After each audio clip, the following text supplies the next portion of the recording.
Hello dear students, welcome back to ഇജുവാല 2.0. അപ്പോൾ ഇന്നത്തെ വീഡിയോ AFS കുട്ടികൾക്കുള്ള വീഡിയോ ആണ്. AFS കുട്ടികൾക്ക് പഠിക്കേണ്ട രീതിയാണ് മിസ് ഇതിൽ പറയുന്നത്. നമുക്കൊരു 6 ചാപ്റ്റേഴ്സ് AFS കുട്ടികൾക്ക് പഠിക്കാനായിട്ടുണ്ട്.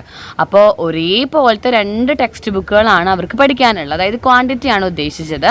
കമ്പ്യൂട്ടറൈസ്ഡ് അക്കൗണ്ടിങ് സ്റ്റുഡൻസിൻ്റെ പോലെ കമ്പ്യൂട്ടറുമായി ബന്ധപ്പെട്ട കാര്യങ്ങളും മാത്രമല്ല ഉള്ളത്. ഇവർക്ക് പ്രോബ്ലംസ് ഉണ്ട്, തിയറീസ് ഉണ്ട്, ബിസിനസ് പോലത്തെ പോയിന്റ് വൈസ് ഉള്ള ക്വസ്റ്റ്യൻസ് ഉണ്ട്. അപ്പോൾ ഓരോ ചാപ്റ്ററിൽ നിന്നും ഏതൊക്കെ ടോപ്പിക്കാണ് മെയിനായിട്ട് ഇവർ നോക്കേണ്ടത്, എങ്ങനെ പഠിക്കണം, ഏതാദ്യം പഠിക്കാം, പ്രോബ്ലം പഠിക്കണോ, തിയറി പഠിക്കണോ, അങ്ങനെയുള്ള എല്ലാ സംശയങ്ങൾക്കുള്ള ഒരു വീഡിയോ ആണിത് AFS കുട്ടികൾക്ക് വേണ്ടിയിട്ടുള്ളത്. സോ എല്ലാവരും വീഡിയോ കാണാം. അതിന് മുന്നേ ആദ്യമായിട്ടാണ് നമ്മുടെ ചാനൽ കാണുന്നതെങ്കിൽ ലൈക്ക് ചെയ്യാനും ഷെയർ ചെയ്യാനും സബ്സ്ക്രൈബ് ചെയ്യാനും മറക്കരുത്. ഓക്കെ, നമ്മൾ ഇനി മുതൽ കണ്ടന്റുകൾ ഇട്ട് തുടങ്ങുകയാണ്. മിസ് കഴിഞ്ഞ വീഡിയോ എന്ന് പറയുന്നത് അക്കൗണ്ടൻസി, ബിസിനസ് സ്റ്റഡീസ്, എക്കണോമിക്സ് ഒക്കെ എങ്ങനെ പഠിക്കണം എന്നുള്ളതായിരുന്നു. നമ്മൾ ഇനി മുതൽ ഇപ്പോൾ ഈ ഒരു വീഡിയോയ്ക്ക് ശേഷം നമ്മളിനി ചാപ്റ്റർ വൈസ് വീഡിയോസ് ചെയ്യും. ഓരോ ചാപ്റ്ററിൽ നിന്നും പഠിക്കേണ്ടത് ചെയ്യും. അങ്ങനെ ഇമ്പോർട്ടൻസ് ആയുള്ള പ്രോബ്ലംസ് നമ്മൾ ചെയ്യും, തിയറീസ് നമ്മൾ ചെയ്യും, essay ക്വസ്റ്റ്യൻസ് ഒക്കെ നമ്മൾ ഇനി വീഡിയോസ് ചെയ്യുന്നുണ്ട്. സോ എല്ലാവരും സബ്സ്ക്രൈബ് ചെയ്യാനും ആ ബെല്ലൈക്കൺ ഒന്ന് ക്ലിക്ക് ചെയ്ത് വെച്ച് നോട്ടിഫിക്കേഷൻ വരുന്നതൊക്കെ ഒന്ന് നോക്കിയിരിക്കുക കേട്ടോ. ഓക്കെ ഡിയർ സ്റ്റുഡൻസ്, അപ്പോൾ നമുക്ക് വീഡിയോയിലേക്ക് കിടക്കാം. ഓക്കെ, അപ്പോൾ നമുക്ക് AFS കുട്ടികൾക്ക് 6 ചാപ്റ്റേഴ്സ് ആണ് പഠിക്കാനുള്ളത്. ഓക്കെ, 6 ചാപ്റ്റേഴ്സ് ഉണ്ട്. Accounting for partnership, share capital, then ഡിബഞ്ചറിൻ്റെ ഒരു പാഠം, financial statement, analysis of statements, accounting ratios, cash flow statement. എല്ലാ പാഠവും ഒരേപോലെ നല്ല ഇമ്പോർട്ടൻ്റ് ആയ ചാപ്റ്റേഴ്സ് തന്നെയാണ്. ഇതിൽ നമുക്ക് 40 മാർക്കിൻ്റെ ക്വസ്റ്റ്യൻ പേപ്പറാണ് നമുക്ക് പ്രതീക്ഷിക്കാവുന്നത്. ആ 40 മാർക്കിൽ നമുക്ക് 8 മാർക്ക് ചോദിക്കാവുന്ന ക്വസ്റ്റ്യൻസ് മിസ് സെപ്പറേറ്റ് പറഞ്ഞുതരാം. നമുക്ക് 8 മാർക്കിന് ചോദിക്കുക. ഒന്ന് അക്കൗണ്ടിങ് ഫോർ ഷെയർ ക്യാപിറ്റലിൽ നിന്നും അക്കൗണ്ടിങ് റേഷ്യോസിൽ നിന്നുമാണ്. കൂടുതലും നമ്മളൊരു 10 ക്വസ്റ്റ്യൻ പേപ്പർ എടുത്തു കഴിഞ്ഞാൽ അതിലൊരു 8 ക്വസ്റ്റ്യൻ പേപ്പറിലും ഇതിൽ നിന്ന് 2 ഓർ ക്വസ്റ്റ്യൻസ് ആണ് 8 മാർക്ക്, അല്ലെങ്കിൽ 6 മാർക്ക്, അല്ലെങ്കിൽ 5 മാർക്ക്. അങ്ങനെയാണ് അതിൻ്റെ കണക്ക് എടുക്കുക. ചില ക്വസ്റ്റ്യൻ പേപ്പറിൽ 5 മാർക്കായിരിക്കും, ചില ക്വസ്റ്റ്യൻ പേപ്പറിൽ 8 മാർക്കിനായിരിക്കും. കാരണം എന്താണെന്നറിയാം, അപ്പം 5 മാർക്കിൻ്റെ ക്വസ്റ്റ്യൻസ് അവർ കൂടുതൽ ആഡ് ചെയ്തിട്ട് എങ്ങനെയെങ്കിലും ഒരു 40 എത്തിച്ചാൽ മതിയല്ലോ. നമുക്ക് തിയറീസ് ഉണ്ട്, 1 മാർക്ക് ഉണ്ട്, ഒക്കെ ഉണ്ട് അല്ലേ. എങ്ങനെയാണ് നമ്മളൊരു സ്ട്രക്ചർ? ചിലപ്പോൾ ഒരു 1 മാർക്കിൻ്റെ ഒരു 10 ക്വസ്റ്റ്യൻസ് ഉണ്ടായിരിക്കും, ദെൻ 3 മാർക്സിൻ്റെ ഒരു 4 ക്വസ്റ്റ്യൻസ് ഉണ്ടായിരിക്കും, ദെൻ 5 മാർക്കിൻ്റെ ഒരു 3 ക്വസ്റ്റ്യൻസ് ഉണ്ടായിരിക്കും. അങ്ങനെ പോകുന്നു നമ്മുടെ സ്ട്രക്ചർ. പിന്നെ 8 മാർക്കിൻ്റെ ചിലപ്പോൾ 1 ക്വസ്റ്റ്യൻ ആവാം, 6 മാർക്കിൻ്റെ 2 ക്വസ്റ്റ്യൻ ആവാം. ഇതൊക്കെ അവരുടെ സ്ട്രക്ചറിൻ്റെ രീതിയാണ്. അപ്പോൾ ഒരു 8 ക്വസ്റ്റ്യൻ പേപ്പറിൽ ഇതിൻ്റെ 2 ഓർ ക്വസ്റ്റ്യനാണ് കാണാറ്. ഇതിൻ്റെ 2 ഓർ ക്വസ്റ്റ്യൻ എന്ന് പറയുമ്പോൾ ഷെയർ ക്യാപിറ്റലിൽ നിന്ന് ഫോർഫീറ്റഡ് ആൻഡ് റീഇഷ്യൂ വരെയുള്ള journal entries. Forfeit and reissue എന്ന് പറയുമ്പോൾ നമ്മൾ അപ്ലിക്കേഷൻ മണി സ്വീകരിക്കുന്നു, അലോട്ട്മെൻറ്റ് മണി സ്വീകരിക്കുന്നു, ഡ്യൂ ചെയ്യുന്നു, കോൾ മണി സ്വീകരിക്കുന്നു, ഇടയിൽ കോൾസിന് അറിയർ വരുന്നു, ദെൻ നമ്മൾ അതിന് ഫോർഫീറ്റ് ചെയ്യുന്നു, റീഇഷ്യൂ നടത്തുന്നു. അത്ര വരെ. അത് ചിലപ്പോൾ പ്രീമിയത്തിൽ ഇഷ്യൂ ചെയ്യാം, ഡിസ്കൗണ്ടിൽ ഇഷ്യൂ ചെയ്യാം. അതൊക്കെ നമ്മുടെ ഇഷ്ടമാണ്. നമ്മളെ ക്വസ്റ്റ്യൻ പേപ്പർ ഇടുന്ന അവസ്ഥയ്ക്ക് അനുസരിച്ചിരിക്കും. സോ ആ ഒരു ക്വസ്റ്റ്യൻ 8 മാർക്കിന് ചോദിക്കാം. അതിൻ്റെ കൂടെ നമുക്ക് ഓരോ ക്വസ്റ്റ്യനെ ചോദിക്കാറുണ്ട്. അക്കൗണ്ടിങ് റേഷ്യോസിൽ നിന്ന് ഒരു 4 റേഷ്യോസ് നമുക്ക് തരും. ഒരു ബാലൻസ് ഷീറ്റ് തന്നിട്ട് 4 റേഷ്യോസ് കണ്ടുപിടിക്കാനും അതിൻ്റെ എക്സ്പ്ലനേഷൻ എഴുതാനും നമുക്ക് ചോദിക്കാറുണ്ട്. വേറൊരു ക്വസ്റ്റ്യൻ പേപ്പറിൽ ഒരു തിയറി ക്വസ്റ്റ്യൻ പോലെ ചോദിച്ചത് അക്കൗണ്ടിങ് റേഷ്യോസിൽ ഏതെങ്കിലും 8 പ്രോഫിറ്റബിലിറ്റി റേഷ്യോസിൻ്റെ തിയറി ക്വസ്റ്റ്യൻ ആയിരുന്നു. ഏതെങ്കിലും നിങ്ങൾക്കറിയാവുന്ന 8 പ്രോഫിറ്റബിലിറ്റി റേഷ്യോസ് ഏതാണെന്നായിരുന്നു അടുത്ത തിയറി ക്വസ്റ്റ്യൻ. അപ്പോൾ ഇത് രണ്ടുമാണ് നമുക്ക് 8 മാർക്കിന് ചോദിക്കാറ്. അപ്പോൾ നിങ്ങൾ ആദ്യം എന്ത് ചെയ്യുക, ഇതിലേതെങ്കിലും ഒരെണ്ണം പഠിക്കുക. ഒരെണ്ണം എന്ന് പറയുമ്പോൾ ഷെയർ ക്യാപിറ്റൽ പഠിക്കുകയാണോ ഒന്നും കൂടി നല്ലത്. ഷെയർസിൻ്റെ ജേർണൽ എൻട്രീസ് പഠിച്ച എമൗണ്ട് എങ്ങനെ വരാമെന്ന് നോക്കിയാൽ മതി. അക്കൗണ്ടിങ് റേഷ്യോസ് പഠിക്കുന്നതുകൊണ്ട് കുഴപ്പമൊന്നുമില്ല. കറണ്ട് റേഷ്യോ, ലിക്വിഡ് റേഷ്യോ എന്തായാലും ചോദിക്കും. ബാക്കിയുള്ള റേഷ്യോസിൽ ഏതാ ചോദിക്കാമെന്ന് നമുക്കറിയില്ല. ഒരുപാട് റേഷ്യോസ് ഉണ്ട് ആ പാഠത്തിൽ അല്ലേ. മാത്രമല്ല അതിൻ്റെ ഇൻ്റർപ്രിട്ടേഷൻ എഴുതാന്ന് പറയുന്നത് പലർക്കും ഡൗട്ടുള്ള കാര്യമാണ്. ഇപ്പോൾ കറണ്ട് റേഷ്യോ 2 ആണ് കിട്ടിയെങ്കിൽ 2:1 എന്ന് നമ്മൾ എഴുതണം. പിന്നെ നമ്മളവിടെ ഇൻ്റർപ്രറ്റ് ചെയ്യണം എന്തെന്ന്. നമുക്ക് ഇത്ര ഒരു ലൈബിലിറ്റിക്ക് 2 അസറ്റ് എന്നുള്ള രീതിയിൽ അങ്ങനെ ഇൻ്റർപ്രിട്ടേഷനും കൊടുത്താലേ നമുക്ക് ആ മാർക്ക് കിട്ടുള്ളൂ. ദെൻ പിന്നെ നമുക്ക് 8 മാർക്കിന് cash flow statement 1 or 2 question പേപ്പറിലാണ് മിസ് കണ്ടിട്ടുള്ളൂ 10 എണ്ണത്തിൽ ചോദിച്ചിട്ടുള്ളത്. അപ്പോൾ അവിടെ വേറെ ക്വസ്റ്റ്യൻസ് ആണ് നമുക്ക് എക്സ്പെക്ട് ചെയ്യാം.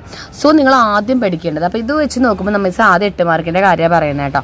അപ്പോൾ 8 മാർക്കിൽ നിങ്ങൾ ആദ്യം പഠിക്കേണ്ടത് ഏതാണ്? ഷെയറിൻ്റെ പാഠത്തിലുള്ള ഏറ്റവും ആദ്യം നിങ്ങൾ പഠിക്കേണ്ടത് മിസ്സിൻ്റെ ഒരു ഒപ്പീനിയൻ വെച്ചിട്ടാണ്. കാരണം എന്താണെന്ന് വെച്ചാൽ നമ്മൾ ക്വസ്റ്റ്യൻ പേപ്പറിൻ്റെ സ്ട്രക്ചർ വെച്ചിട്ടാണ് നിങ്ങളോട് പറയുന്നത്. സോ ആ സ്ട്രക്ചർ എന്ന് വെച്ചിട്ട് നമ്മൾ പറയുന്നത് എന്താണെന്ന് വെച്ചിട്ടുണ്ടെങ്കിൽ നിങ്ങൾ ആദ്യം the first time you should study 8 mark questions. 8 mark ക്വസ്റ്റ്യൻസിൽ നിങ്ങൾ ഏറ്റവും കൂടുതൽ ആദ്യം നിങ്ങൾ പഠിക്കേണ്ട പോർഷൻ ഏതാണ്? ഷെയർസിൻ്റെ ജേർണൽ എൻട്രീസ് ആണ്. ഷെയറിൻ്റെ ജേർണൽസ് അപ് ടു റീഇഷ്യൂ വരെ. Okay, up to reissue of shares വരെയാണ് നിങ്ങൾ പഠിക്കേണ്ടത്. ഇതാണ് നമുക്ക് 8 മാർക്ക്. ഇത് പഠിച്ചാൽ ഓർ ക്വസ്റ്റ്യൻ നിങ്ങൾ ചെയ്യേണ്ട ആവശ്യം അവിടെ പിന്നെ വരുന്നില്ല. ഓക്കെ, ദെൻ അതിനുശേഷം 8 മാർക്ക് പിന്നെ അങ്ങനെയാണ്. ഇതിന് ശേഷം നിങ്ങൾക്ക് എന്ത് വേണമെങ്കിൽ പഠിക്കാം. ക്യാഷ് ഫ്ലോ സ്റ്റേറ്റ്മെൻറ്റിൽ നമുക്ക് ഇവിടെ ചോദിക്കുക 5 മാർക്കിൻ്റെ ചോദ്യം, 3 മാർക്കിൻ്റെ ചോദ്യമായിട്ട് നമുക്ക് പിന്നീട് ചോദിക്കാവുന്നത്. ക്യാഷ് ഫ്ലോ സ്റ്റേറ്റ്മെൻറ്റിൽ ഫണ്ട് ഫ്രം ഫൈനാൻസിങ് നമുക്ക് ഇത് ചോദിച്ചിട്ടുണ്ടായിരുന്നു. ഫണ്ട് ഫ്രം ഇൻവെസ്റ്റിംഗ് ആക്ടിവിറ്റീസ് കണ്ടുപിടിക്കാൻ. Net cash flow from investing activities ചോദിക്കാം. നമുക്കിപ്പോൾ ഈ മോഡൽ എക്സാമിന് രണ്ടും ചോദിച്ചിരുന്നു. ഇൻവെസ്റ്റിംഗ് ആക്ടിവിറ്റിയും ചോദിച്ചിരുന്നു, അതേപോലെ ഫണ്ട് ഫ്രം ഫൈനാൻസിങ് ആക്ടിവിറ്റി നമ്മളോട് ചോദിച്ചിരുന്നു. രണ്ടും നമ്മളോട് ചോദിച്ചിരുന്നു. ഇതിൽ എന്തായാലും പഠിക്കാം. ഒന്ന് 3 മാർക്കിന് വരും, അല്ലെങ്കിൽ നമുക്ക് 5 മാർക്കിന് വരും. പിന്നീട് നിങ്ങൾ പഠിക്കേണ്ടത് ഈ ക്യാഷ് ഫ്ലോ. ആദ്യം പ്രോബ്ലംസ് ആണ് പറയുന്നത്. പിന്നീട് പഠിക്കേണ്ടത് കമ്പാരേറ്റീവ് സ്റ്റേറ്റ്മെൻ്റ് ആണ്. കമ്പാരേറ്റീവ് ഇൻകം സ്റ്റേറ്റ്മെൻറ്റ്, അതേപോലെ തന്നെ കോമൺ സൈസ് ഇൻകം സ്റ്റേറ്റ്മെൻറ്റ്. ഇതിൽ ഏതെങ്കിലും ഒരെണ്ണമാണ് ചോദിക്കാറുള്ളൂ, രണ്ടും കൂടി ചോദിക്കാറില്ല. അപ്പോൾ കമ്പാരേറ്റീവും കോമൺ സൈസും പഠിക്കാം. നമുക്ക് മോഡലിന് ചോദിച്ചത് കോമൺ സൈസ് ആയിരുന്നു. ഓക്കെ, ഇതിലേതെങ്കിലും ഒരെണ്ണം നമ്മൾ ചോദിക്കുള്ളൂ. പക്ഷെ നിങ്ങൾ ഒരെണ്ണം അല്ല പഠിക്കേണ്ടത്, ഇത് രണ്ടും നിങ്ങൾ പഠിക്കണം.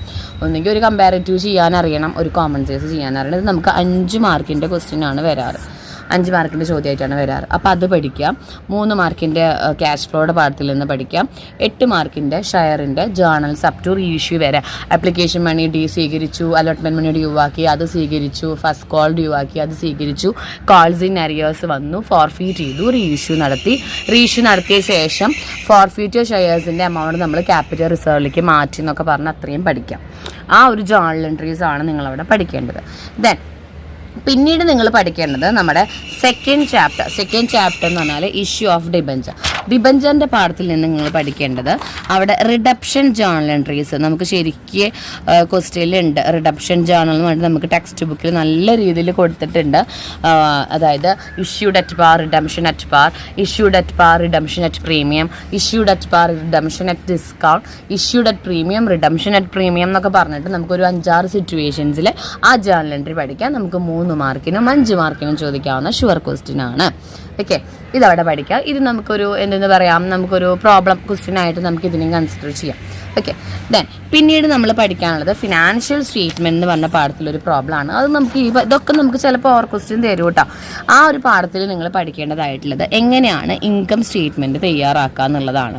ഇൻകം സ്റ്റേറ്റ്മെൻറ്റ് എന്ന് പറയുമ്പോൾ ഇൻകം സ്റ്റേറ്റ്മെൻറ്റിൽ ഇപ്പോൾ റവന്യൂ ഫ്രം ഓപ്പറേഷൻ തരും, എക്സ്പെൻസസ് തരും, അതർ എക്സ്പെൻസസ് തരും, അതർ ഇൻകം തരും, ദെൻ പെർസെൻറ്റേജ് ഓഫ് ടാക്സും തരും. അപ്പോൾ നമ്മൾ ആ ഫോർമാറ്റ് പഠിക്കണം. Revenue from operation, add other income, total revenue കിട്ടി, അതിൽ നിന്ന് എക്സ്പെൻസസ് കുറച്ചു, നമുക്ക് പ്രോഫിറ്റ് ബിഫോർ ടാക്സ് കിട്ടി, അതിൽ നിന്ന് ടാക്സ് പെർസെൻറ്റേജ് കുറച്ചു, ദെൻ ആഫ്റ്റർ ടാക്സ് കിട്ടി. അങ്ങനെയുള്ള ഇൻകം സ്റ്റേറ്റ്മെൻറ്റ് നമുക്ക് മോഡലിന് വന്നിട്ടുണ്ടായിരുന്നു ഇത്. ഓക്കെ, അതിൽ നിന്ന് തന്നെ നിങ്ങൾ വേറൊരു ക്വസ്റ്റ്യനും കൂടി പഠിക്കാനായിട്ടുള്ളത് ബാലൻസ് ഷീറ്റിൻ്റെ ഫോർമാറ്റ് പഠിക്കുക. ബാലൻസ് ഷീറ്റ് ഓഫ് എ കമ്പനിയുടെ ഫോർമാറ്റ്. എന്തിനാണ് ഫോർമാറ്റ് പഠിക്കാൻ പറയുന്നത് വെച്ചാൽ ചില ക്വസ്റ്റ്യൻ പേപ്പറിൽ ഫോർമാറ്റ് മാത്രം എഴുതിയാൽ 5 മാർക്ക് ഉണ്ട്. പിന്നെ ഓരോ കാറ്റഗറീസിൻ്റെ അണ്ടറിൽ വരുന്ന സബ് ഹെഡിങ്സ്, അതായത് ഷെയർ ഹോൾഡേഴ്സ് ഫണ്ടിൽ എന്തൊക്കെ വരാം, റിസർവ്സ് ആൻഡ് സർപ്ലസ് വരാം, ദെൻ അക്യുമുലേറ്റഡ് പ്രോഫിറ്റ് അവരുടെ ഷെയർ ക്യാപിറ്റൽ വരാം. അങ്ങനെ ഓരോന്നിൻ്റെ അണ്ടറിൽ എന്തൊക്കെ വരുന്നു അതും നിങ്ങൾ ആ ഒരു ചാപ്റ്ററിൽ നിന്ന് പഠിക്കാം. ഓക്കെ, ഇതൊക്കെ പ്രോബ്ലം ബേസ്ഡ് ആണ് പറയുന്നത് കേട്ടോ. ഇപ്പോൾ പ്രോബ്ലം ബേസ്ഡ് ആണ്. ഇപ്പോൾ എല്ലാത്തിൽ നിന്നും നമ്മൾ അനാലിസിസ് ഓഫ് ഫിനാൻഷ്യൽ സ്റ്റേറ്റ്മെൻറ്റ് എടുത്തു. Financial statement, debenture, share capital, accounting ratios, cash flow statement, ഇതിൽ നിന്നൊക്കെ നമ്മളിപ്പോൾ പ്രോബ്ലംസ് പറഞ്ഞു കഴിഞ്ഞു. എല്ലാ പ്രോബ്ലംസ്. ഇപ്പോൾ നിങ്ങൾ എത്ര പ്രോബ്ലംസ് പഠിക്കണം? 1 2 3 4 5 6 7 8 ഒരു 8 പ്രോബ്ലംസ് പഠിക്കാം. ഇതെല്ലാം നമ്മൾ ക്വസ്റ്റ്യൻ പേപ്പർ ബേസ് ചെയ്തിട്ടാണ് പറയുന്നത് കേട്ടോ. നമ്മളെ ക്വസ്റ്റ്യൻ പേപ്പർ നമ്മൾ ഒരു 8-10 എണ്ണം നോക്കിയപ്പോൾ അതിൽ വന്നിരിക്കുന്നതാണ് ഈ ഷെയർസിൻ്റെ ചാപ്റ്റേഴ്സിൽ നിന്നുള്ള പാഠങ്ങൾ. പിന്നെ ഈ ഷെയറും ഡിബഞ്ചറിലും നമുക്ക് വേറൊരു ക്വസ്റ്റ്യനും കൂടി ചോദിക്കാറുണ്ട്. അസറ്റ് പർച്ചേസ് ചെയ്തു, പക്ഷേ നമ്മൾ പേയ്മെൻറ്റ് കൊടുത്തത് പേയ്മെൻറ്റ് നമ്മൾ കൊടുത്തത് എന്താണ്? Shares, payment by shares or debentures. ഇതിലേതെങ്കിലും ഒരെണ്ണമാണ് നമ്മൾ പേയ്മെൻറ്റ് കൊടുത്തതെന്ന് പറഞ്ഞിട്ടുള്ള ആ ഒരു ക്വസ്റ്റ്യൻ കൂടി നമുക്ക് 2 മാർക്ക് 3 മാർക്കിന് ചോദിക്കാറുണ്ട്. ആ ഒരു ചോദ്യം കൂടി നിങ്ങൾ പ്രത്യേകം ശ്രദ്ധിക്കാം. ഓക്കെ, ദെൻ ഇനി നമുക്ക് തിയറീസ് പഠിച്ചാൽ കുറേ സ്റ്റുഡൻസ് നമ്മളോട് ചോദിക്കുന്നുണ്ട്, മിസ്റ്റർ ഞങ്ങൾ തിയറീസ് പഠിച്ചിട്ടുണ്ടെങ്കിൽ ഞങ്ങൾ പാസ്സാവും. തിയറീസ് പഠിച്ചാലും നിങ്ങൾക്ക് AFSൽ പാസ്സാവാനായിട്ട് പറ്റും. ഫസ്റ്റ് നിങ്ങൾ പഠിക്കേണ്ടത് കമ്പനിയുടെ ഫീച്ചേഴ്സ് പഠിക്കുക. എന്താണ് കമ്പനി? ഫസ്റ്റ് ചാപ്റ്റർ ആണ്. കമ്പനിയുടെ ഫീച്ചേഴ്സ് പഠിക്കുക. Types of capital, different types of capital is there. Unauthorised capital, call up capital, paid up capital, registered capital, nominal capital എന്നൊക്കെ പറഞ്ഞിട്ടുണ്ട്. ടൈപ്സ് ഓഫ് ക്യാപിറ്റൽ പഠിക്കാം. അതേപോലെ സെക്കൻഡ് ചാപ്റ്ററിൽ പോയി ടൈപ്സ് ഓഫ് ഡിബഞ്ചേഴ്സ് നോക്കാം. ടൈപ്സ് ഓഫ് ഡിബഞ്ചേഴ്സ് എന്ന് പറയുമ്പോൾ redeemable debenture, irredeemable, convertible, non convertible, then on the basis of tenure എന്നൊക്കെ പറഞ്ഞിട്ട് ഡിഫറെൻറ്റ് ടൈപ്സ് ഉണ്ട്. ദെൻ ഷെയർസും ഡിബഞ്ചേഴ്സും തമ്മിലുള്ള ഡിഫറൻസ് പഠിക്കുക. കാരണം ഒരേ ഒരു ഡിഫറൻറ്റേ നമുക്ക് AFS ക്വസ്റ്റ്യൻ പേപ്പറിൽ നിന്ന് പഠിക്കാവുള്ളൂ. ഇതിൻ്റെ ഡിഫറൻസ് പഠിക്കാം. ദെൻ നിങ്ങൾ പഠിക്കേണ്ടത് objectives of financial statement. Objectives of financial statement നമ്മൾ പഠിക്കണം. അതേപോലെ എല്ലാത്തിൻ്റെ ഒബ്ജക്റ്റീവ്സ് നിങ്ങൾ നോക്കി വെക്കുക. അതായത് objectives of cash flow statement, അതേപോലെ ഒബ്ജക്റ്റീവ്സ് ഓഫ് AFS അതായത് analysis of financial statement. Then tools of analysis, tools or techniques of analysis ഏതൊക്കെയാണ്? നമ്മുടെ cash flow statement, accounting ratios, then comparative, common size, ഇതൊക്കെയാണ് അതിൻ്റെ ടൂൾസുകൾ പറയുന്നത്. പിന്നെ നിങ്ങൾ ഞാൻ പറഞ്ഞ പോലെ ആ തിയറി ക്വസ്റ്റ്യൻ പഠിക്കുക. ഏതാ? പ്രോഫിറ്റബിലിറ്റി റേഷ്യോസിൻ്റെ ഒരു തിയറി ക്വസ്റ്റ്യൻ പഠിക്കുക. കുറേ പ്രോഫിറ്റബിലിറ്റി റേഷ്യോസ് ഉണ്ട് നമുക്ക് ടെക്സ്റ്റ് ബുക്കിൽ. ഒരു 12 എണ്ണം ഉണ്ടെന്ന് തോന്നുന്നു. GP ratio, NP ratio, operating profit ratio എന്നൊക്കെ പറഞ്ഞിട്ട് ഒരു 12 എണ്ണം ഉണ്ട്. അതെണ്ണം നിങ്ങൾ തിയറി ബേസിലാണ് പഠിക്കാൻ പറയുന്നത്. ഓക്കെ, അപ്പോൾ റേഷ്യോസ് കുറച്ച് പഠിച്ചു കഴിഞ്ഞിട്ടുണ്ട് വെച്ചെങ്കിൽ നിങ്ങൾക്ക് അവിടെയും നമുക്ക് നല്ല രീതിയിൽ മാർക്ക് സ്കോർ ചെയ്യാൻ പറ്റും. ദെൻ പിന്നീട് നിങ്ങൾ പഠിക്കേണ്ടത് ഫോർമാറ്റ് ഓഫ് ഫിനാൻഷ്യൽ സ്റ്റേറ്റ്മെൻറ്റ് പഠിക്കണം. അത് ആ ഫോർമാറ്റ് നിങ്ങൾ കാണാപാഠം പഠിക്കുക. ഫോർമാറ്റ് ഓഫ് ഫിനാൻഷ്യൽ സ്റ്റേറ്റ്മെൻറ്റ്, അതായത് ബാലൻസ് ഷീറ്റിൻ്റെയും അതേപോലെ തന്നെ നമ്മുടെ ഇൻകം സ്റ്റേറ്റ്മെൻറ്റെയും ഫോർമാറ്റ് പഠിക്കാനായിട്ട് ശ്രദ്ധിക്കാം. ഇത്രയും തിയറീസ് പഠിക്കുക. ദെൻ ഫസ്റ്റ് ചാപ്റ്ററിൽ 2 മാർക്കിനൊക്കെ കുറച്ച് തിയറീസ് കൂടി എടുക്കുന്നുണ്ട്. എംപ്ലോയി സ്റ്റോക്ക് ഓപ്ഷൻ പ്ലാൻ എന്താണ്, അതൊക്കെ നമുക്ക് ബൈ ബാക്ക് ഓഫ് ഷെയർസ് എന്താണ്, റൈറ്റ് ഇഷ്യൂ എന്താണെന്നൊക്കെ ഉണ്ട്. Buy back of shares, then അതേപോലെ റൈറ്റ് ഇഷ്യൂ എങ്ങനെയാണ് വരുന്നത്? റൈറ്റ് ഇഷ്യൂ എന്ന് വെച്ചാൽ എന്താണ്? എക്സിസ്റ്റിംഗ് ഷെയർ ഹോൾഡേഴ്സിന് കൊടുക്കുന്നതിൻ്റെ പേരെന്താണ്? അതേപോലെ എംപ്ലോയി സ്റ്റോക്ക് ഓപ്ഷൻ പ്ലാൻ, ഇതൊക്കെ നമുക്ക് 1 മാർക്കിൽ 2 മാർക്ക് 1 മാർക്കിലൊക്കെ പോകുന്ന ക്വസ്റ്റ്യനാണ്. ഇത്രയും തിയറീസ് പഠിക്കാം. ഇത്രയൊക്കെ മതി AFSൽ നിങ്ങൾക്ക് A+ കിട്ടാം. നമ്മളെ ക്വസ്റ്റ്യൻ പേപ്പർ നല്ല എളുപ്പമുള്ളതാണ് എങ്കിൽ നല്ല രീതിയിൽ മാർക്ക് സ്കോർ ചെയ്യാനായിട്ട് പറ്റും.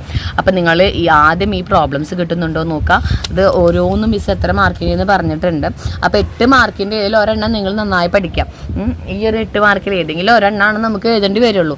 കൂടുതലും നിങ്ങൾ ജേർണൽ എൻട്രീസിനെ ഫോക്കസ് ചെയ്യുക. കാരണം ജേർണൽ എൻട്രീസ് ഇല്ലാത്ത ക്വസ്റ്റ്യൻ പേപ്പർ ഇല്ല. നമുക്ക് ജേർണൽ എൻട്രീസ് കൂടുതലും ചോദിക്കാം റീഇഷ്യൂ നടത്തുന്നത് വരെ. കോൾസിനേറിയേഴ്സ് വന്നു, ദെൻ റീഇഷ്യൂ നടത്തുന്നത് വരെയുള്ള ക്വസ്റ്റ്യൻ പേപ്പേഴ്സാണ് വരാറുള്ളത്. അപ്പോൾ അത്രയും നിങ്ങൾ അതിൽ പഠിക്കാനായിട്ട് ശ്രമിക്കുക കേട്ടോ.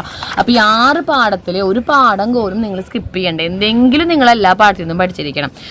അറ്റ്ലീസ്റ്റ് കുറച്ച് തിയറിയെങ്കിലും എല്ലാ പാഠത്തിൽ നിന്നും പഠിക്കാനായിട്ട് നോക്കുക. എങ്കിലേ നമ്മൾ വിചാരിച്ചൊരു മാർക്ക്. ഇപ്പോൾ നിങ്ങൾ പാർട്ട് 1 പാർട്ട്ണർഷിപ്പ് നന്നായി വെള്ളം എല്ലാം പഠിച്ചു കഴിഞ്ഞാൽ പോലും അവിടെ 40 മാർക്ക് നിങ്ങൾക്ക് കിട്ടുള്ളൂ. 80-ൽ നമുക്ക് 40 കിട്ടിയിട്ട് അത്ര ഒരു പെർസെൻറ്റേജ് ഓഫ് മാർക്കിലേക്ക് എത്തിയിട്ടില്ല. അപ്പോൾ ഇതിൽ നിന്ന് ഒരു 20-25 മാർക്കിൽ നമുക്ക് വേണം. രണ്ടിലും കൂടി ഒരു 50-60 മാർക്ക് കിട്ടിയാൽ അത്ര മോശമല്ലാത്ത മാർക്ക് എന്ന് നമുക്ക് പറയാം. ഓക്കെ, അപ്പോൾ AFSനും ഒരേപോലെ ഇമ്പോർട്ടൻസ് കൊടുത്ത് തിയറീസും പ്രോബ്ലംസും പഠിക്കാനായിട്ട് ശ്രമിക്കുക കേട്ടോ. ഓക്കെ ഡിയർ സ്റ്റുഡൻസ്, അപ്പോൾ വീഡിയോ ഹെൽപ്ഫുൾ ആയെന്ന് വിചാരിക്കുന്നു. ഇനി പഠിക്കുമ്പോൾ ഈ കാര്യങ്ങളൊക്കെ ഒന്ന് ശ്രദ്ധിക്കുക. വീഡിയോ ഹെൽപ്ഫുൾ ആയി എങ്കിൽ ലൈക്ക് ചെയ്യാനും ഷെയർ ചെയ്യാനും സബ്സ്ക്രൈബ് ചെയ്യാനും മറക്കരുത്. നിങ്ങളെ ഫ്രണ്ട്സിനൊക്കെ ഒന്ന് അയച്ചു കൊടുക്കാനായിട്ട് നോക്കുക കേട്ടോ. Okay, thank you.